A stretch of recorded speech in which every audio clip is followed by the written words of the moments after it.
Ayan na, naka-on na. Ayan, natawa ka naman. Huwag mong ilipat, huwag mong tanggalin. Wag kang natawa.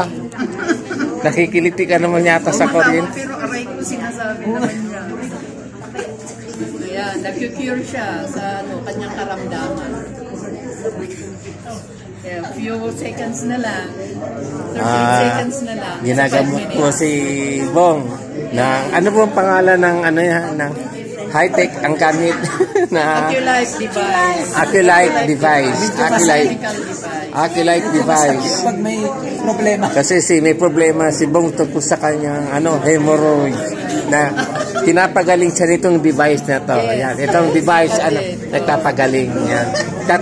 Tinutusok-tusok lang. Yan.